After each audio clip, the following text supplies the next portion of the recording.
It's important for us to increase the size of our Army and our Marines so that we can reduce the pace of tours that our young men and women are on. I think it's important for us to work towards increasing military pay. I think the passage of the GI Bill was extraordinarily important as a message to our men and women in uniform that when you serve our country, we will stand by you. I think about my grandfather who served in Patton's Army in World War II. He joined after Pearl Harbor, and we were talking off camera about where did I get this sense of service. I think about my grandparents' generation. My grandfather, after Pearl Harbor, joined the military. My grandmother, who had just had a baby at Fort Leavenworth, stayed back and worked on a bomber assembly line. There was a total mobilization.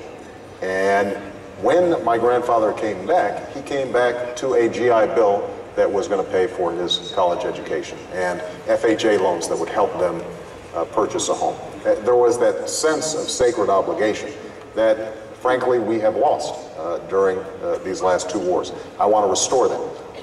But it's also important that a president speaks to military service as an obligation, not just of some, but of many.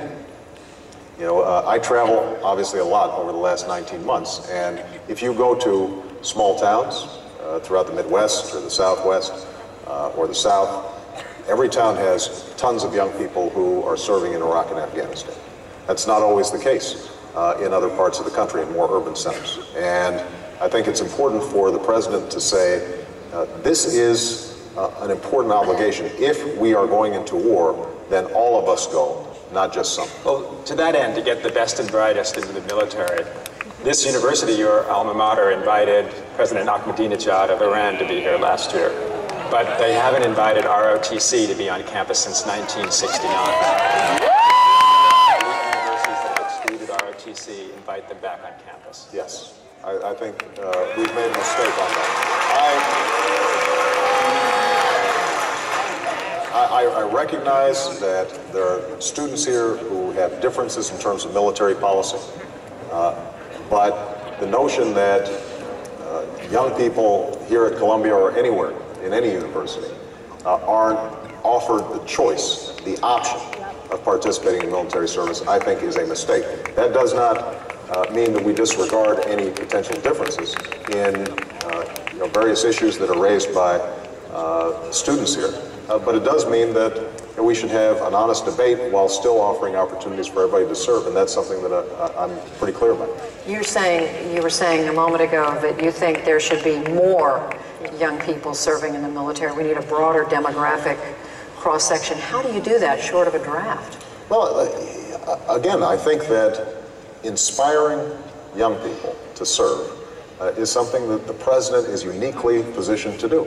Now, it doesn't always have to be service in uniform. One of the things that if you talk to our generals, they are desperate for is a civilian counterpart to our military forces. Our military is the best in the world, but they are asked to do so many different things because our civilian operations, our State Department, USAID, have been underfunded, have atrophied, and for us to say, serve in the military, but if that's not where you want to serve, learn a foreign language and go into the foreign service.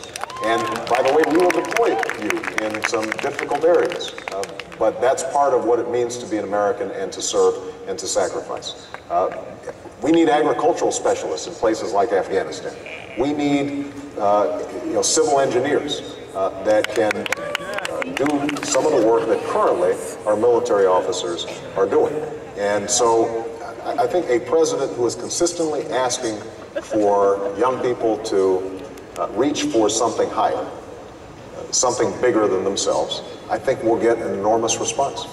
We have only a couple of minutes left in this segment. You mentioned last week on George Stephanopoulos' show that you'd actually considered signing up for the military yourself. And you seem to imply that if there was a war going on, you might have been more inclined. Is there anything more important about serving in the military